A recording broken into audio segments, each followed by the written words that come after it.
1. So this happened about a week ago, and I still have moments of shaking with rage and disgust. I cannot believe that someone could do something like this and think that it's okay. For some context, me and this girl Sunny had not been friends for over 10 years since I pretty much cut her out of my life after middle school. Before that, I had to put up with her from the ages of 5 to 15, and they were honestly the worst years of my life. She was entitled, possessive, manipulative, mentally abusive, and overall a shit person. I couldn't have any friends but her, and since nobody in our age group liked her, it was pretty much me and her all along. I couldn't like something she disliked, and I had to obsess over something she was obsessed with, like Harry Potter and The Sims, both which I absolutely loathe now. It was always about her. She always had it worse than me, even when my own mother was in a mental hospital and I needed her support. She would be complaining about her own mother not wanting to buy a Sims 2 DLC. If I dared to try and make friends outside of her, or even try to include her, she would throw temper tantrums and create so much drama that the potential friends backed off. My final straw was when she tried to force me into applying for nursing school with her, which I refused, as I wanted to go on to studies to become a marine biologist specializing in orcas. When she realized she wasn't getting her way, she managed to manipulate teachers into pressuring me. How do I know this?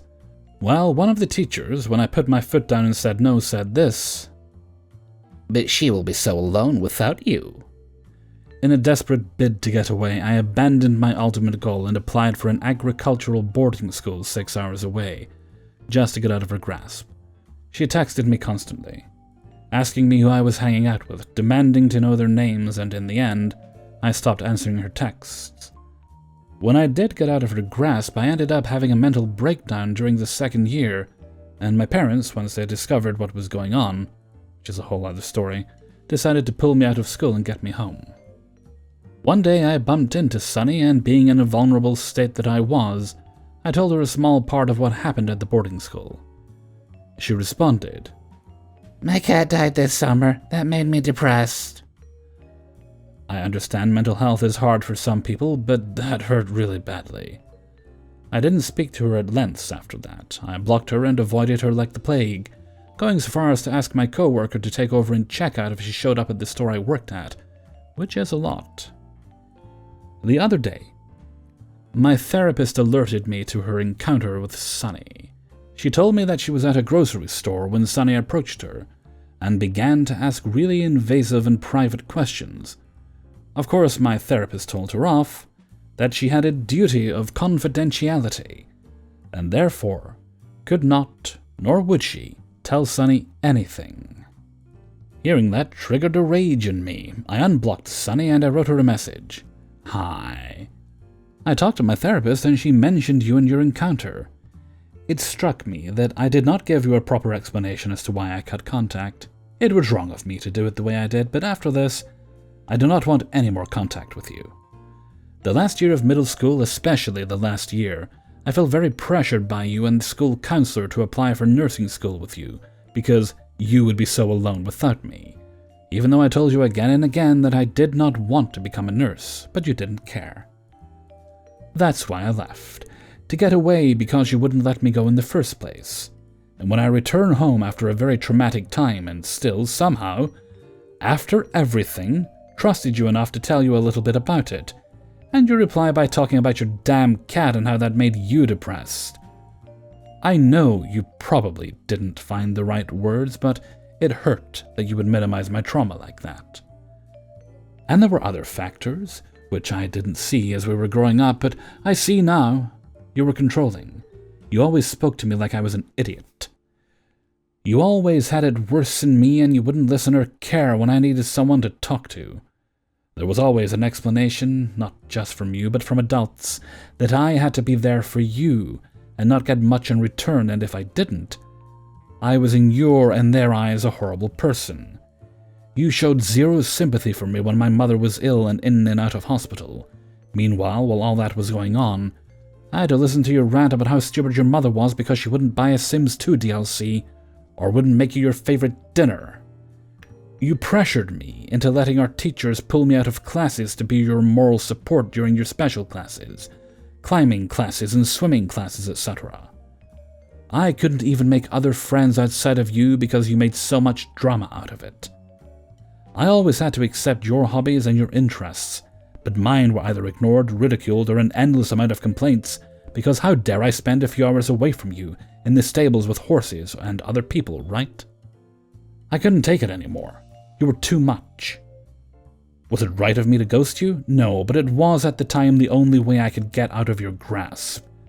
I do not want anything to do with you.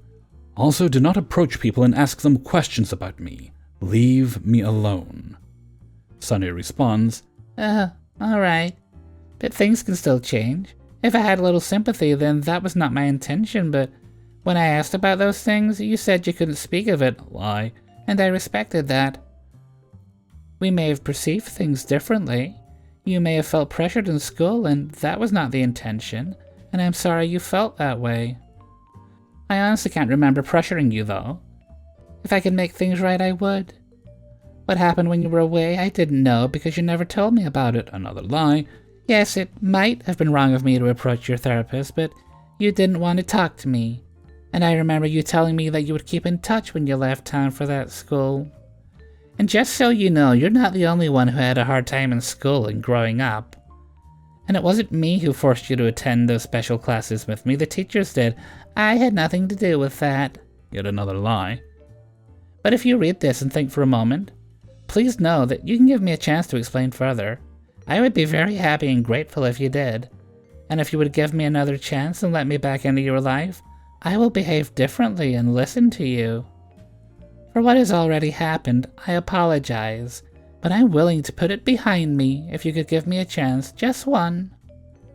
I thought, I still do, think you're a great person, and you were a good friend to me when I needed one. I will never forget that. I responded, Where did you think you had any right to know anything about my life nowadays? We haven't had a proper conversation. I sent her a message of condolence when her father died, but that was about it. In who knows how long.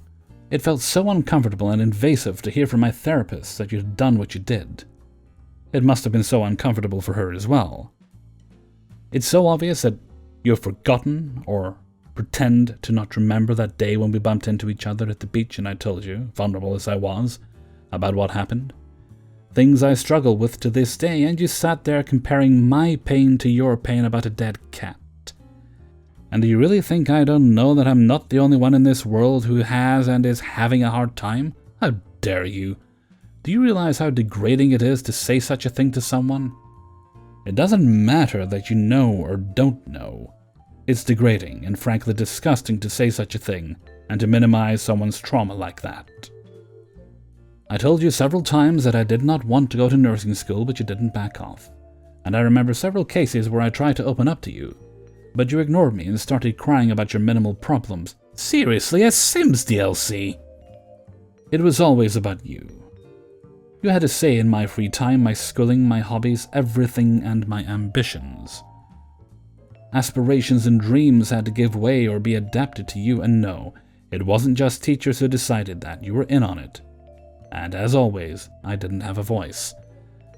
I didn't want to argue with someone who clearly doesn't give a shit about other people's feelings and privacy, and is just desperate for someone to control because all the toddlers in your neighborhood are grown up and don't want anything to do with you either.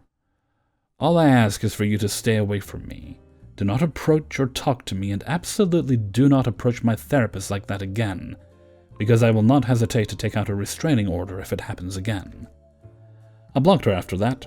She now comes into my work looking sulky as ever, but she doesn't talk to me at all, and my coworker handles her groceries and packages.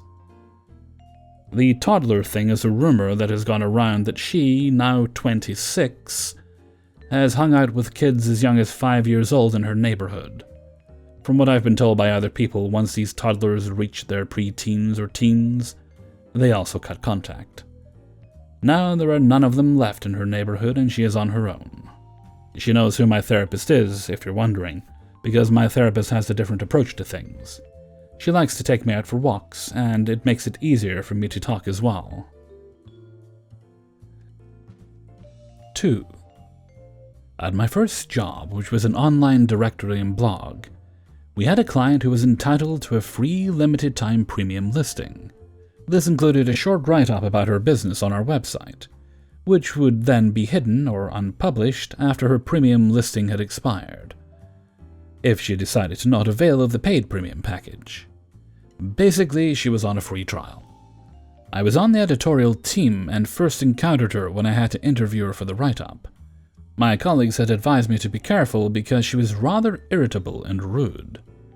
But I spoke to her in English. English is not the primary language in my country. And she was very nice to me. I wrote the article and everything was fine, until her free premium listing expired. The account manager assigned to her updated her weekly on the status of her account, and reminded her that the premium listing would soon expire. She yelled at my colleagues on the phone, saying that a business as large and successful as hers, with celebrity clientele, should automatically have a premium account whether she paid for it or not. She then refused to speak to anyone except the general manager or me, an editorial assistant. As our GM was in a meeting outside at the time, the sales manager, account manager, and I took the call over speakerphone in a conference room. As soon as they informed her that I was now in the call, her tone changed and she was suddenly polite.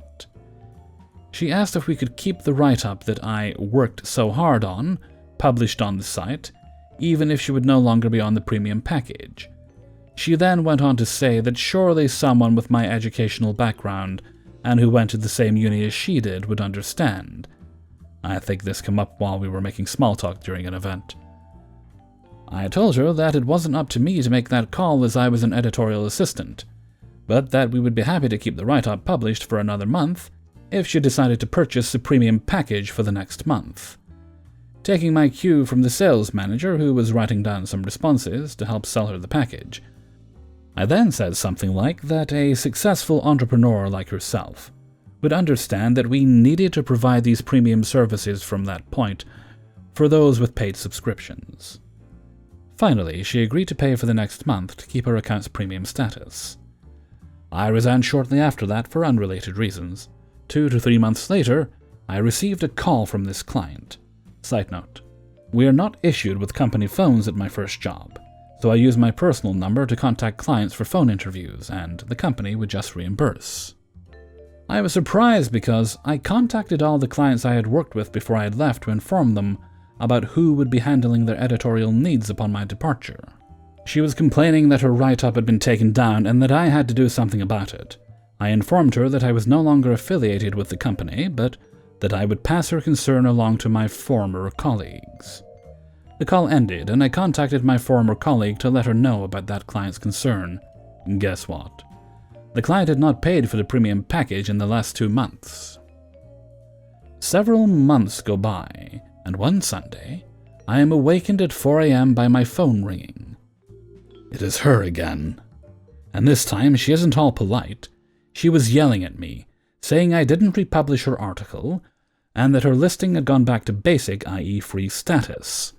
She said that the company should be grateful to have her listed because she had celebrity clientele, and that she was a celebrity in the industry in her own right. She was infamous, not famous. I was done with her now, so I repeated that I didn't work there anymore, and if she wanted a premium account she would have to pay for it like everyone else. Then I said that if she contacted me again, I would sue her for harassment. And then I hung up. It was an empty threat, but she never contacted me again. Years later, I found out that she had been blacklisted because she never paid for a year's worth of the premium listing. 3. This was about 20 years ago. My uncle had a farm. About a mile away, but near me, he had an additional 60 acres of woodland. He had a young neighbor named Bill. Bill was lazy on his best day, but lived in a broken-down mobile home on an acre of land belonging to his stepfather. Bill was in his 30s, didn't work, and the mobile home had no running water. Bill asked my uncle if he could have dead trees and windfalls in the 60 acres of woodland. My uncle told him, "Take all you want. It would clean up the mess of downed wood." Now, as a clue as to how Bill made firewood, he had a 7-horsepower rear-engine riding mower with no mower deck.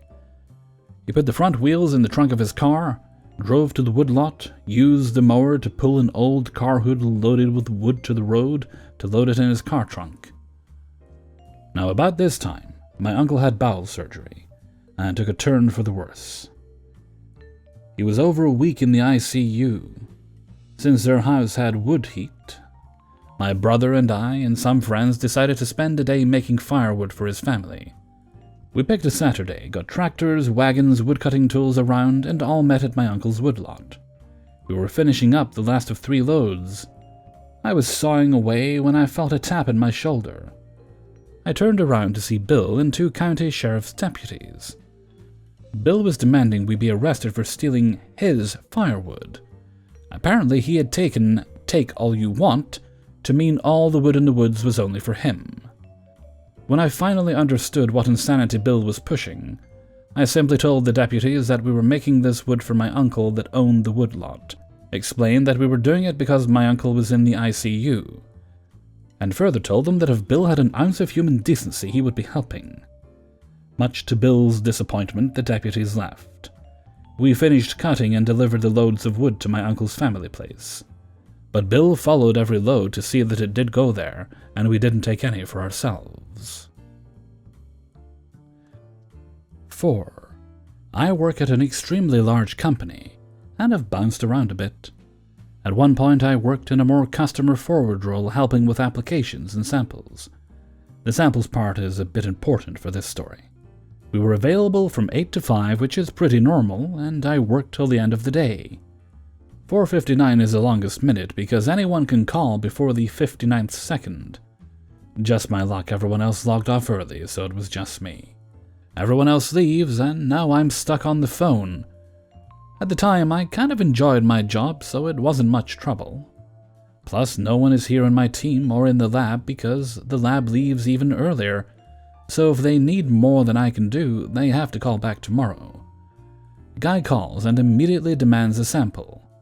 Mind you, we do samples, but some products require a specialist approval since they're regulated. This was one of those products. I let him know that I don't have access to those, but I can send a request to the specialist and they will reach out. I get samples from you all the time and I don't see the problem. Yes, and they likely aren't specialty products like this one. I unfortunately don't have access to those because the specialist needs to make sure you're— Just send the damn sample. Sir, as I explained, let me speak to your supervisor. Sir, I am the only one here because you called at the very last minute. We close at 5.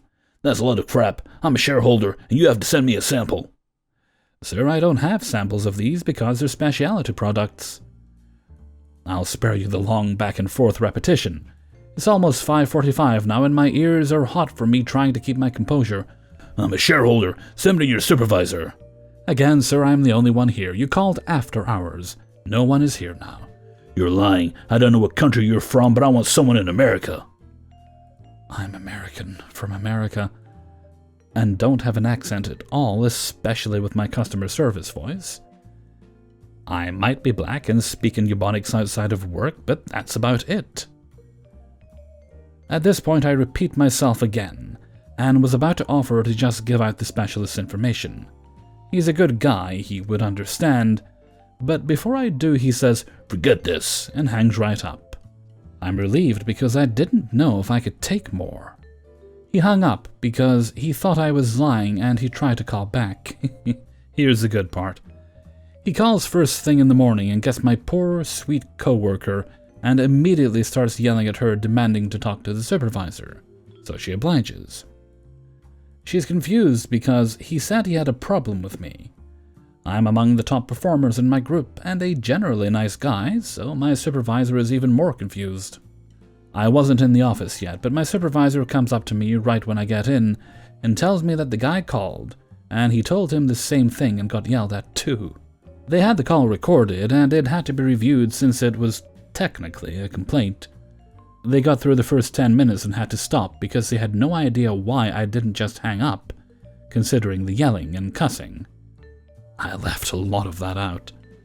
He got to the specialist and we found out he wasn't even with a legitimate company. He had been requesting specialized samples to do home projects, and this product required a license to even purchase.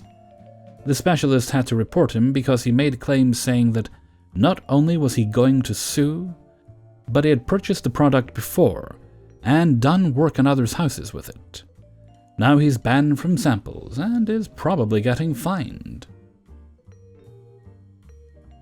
5. I've been working in a petrol station for around 2 months by the time our story begins. One morning I'd just gotten into work, and after chaining my bike up around the back, I headed into the building. The petrol station was like most other petrol stations, so I won't bore you with the layout as it isn't really relevant to the story. But basically, there was a counter where you paid for your fuel, and the rest of the room was a shop with a small sandwich place in the back of the room. So I walked inside and it was bedlam. Customers were lined up around the pumps, all looking annoyed as it was around 10 a.m. So they probably had places to be. I see the manager and another cashier running around fielding complaints and generally looking stressed. As I approached, the other cashier bolted out of the door at a pretty impressive speed, and I made my way to the counter, my manager explaining what's going on. Apparently, the card machines and tills had lost all connection, so couldn't process debit cards, meaning the only thing we could accept is cash. Now, this was around 2017, as I just turned 19, and in the UK, this was around the time contactless payments were really taking off, meaning almost nobody carried cash with them. My heart sunk into my stomach, but I walked calmly to the tills, dealing with serving annoyed but late customers, and giving every person who was filling up a warning through the speaker system, letting them know that we couldn't accept card payments, and advising that there was a cash machine just next door at Big Green Shop that they could use. Cue the entitled customer. Well, after maybe an hour of slowly getting through the line of customers, apologizing and endless multitasking, a car pulled up. I think it was a Mercedes. I don't know, I'm not a car kind of girl. I don't even drive. I give him the exact same warning, but he didn't even look at me, instead continuing to fill up.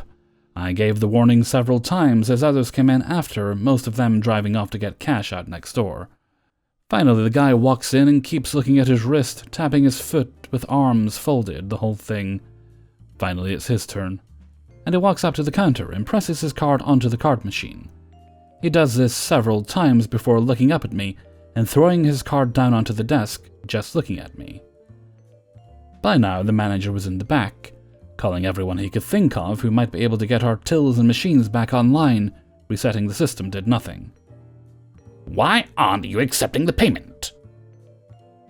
He says, irritated, just staring at me. I look back at him, my face showing obvious signs of confusion. Sir? Before you started filling up, I said over the speakers that our card machines are down. We can't physically accept your card payment right now. Then how am I meant to pay?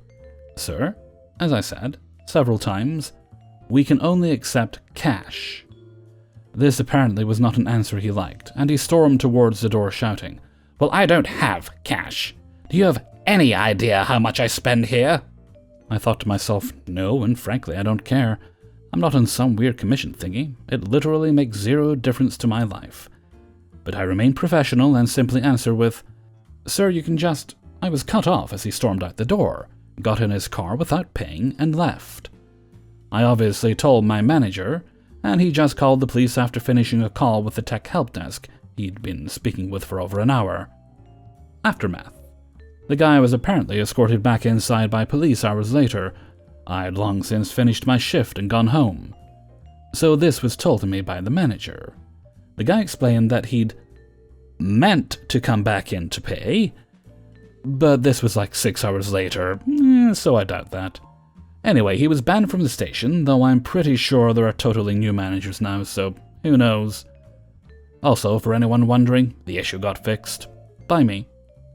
I was looking for a pen that I dropped behind the till I was working on, and noticed that the Ethernet cable was just sitting uselessly next to it, exactly where it had been when the previous cashier had leant on it, pulled it out, and knocked out the system. Hey everybody, Hellfreezer here, and thank you very much for listening to Idiots in the Wild, number 33. And thank you very much to everybody who allowed me to use their stories in this video. If you enjoyed the video, then please do like, subscribe, and comment, and share the video with all your friends and family. And, well, I'd say even your pets, but well, let's be honest, the pets are probably right there with you. They can also be used to help. Boop the like buttons, I'm given to understand. Okay, where are we? This goes up on Tuesday. Okay, yeah, Tuesday, Scary Stories on Wednesday, and I think Revenge on Thursday. Yes, there we are. I don't like to plan the week out too solidly, but I think that's how we're looking this week. And right, a little bit cooler this week, but I understand it might get hotter, which I don't mind. I don't mind it if it's hot as long as I have the day off to relax. You know, maybe enjoy the heat and the sun a bit, sit at the door, watch the world go by. Also do work in the garden, which has to be done. I'll need to do the back grass at some point. I think I'll leave it to this weekend, though. Okay, that's enough grumbling from me. I'm going to head off for now and start work on the next video. So until next time, thank you very much for listening, and take very good care of yourselves.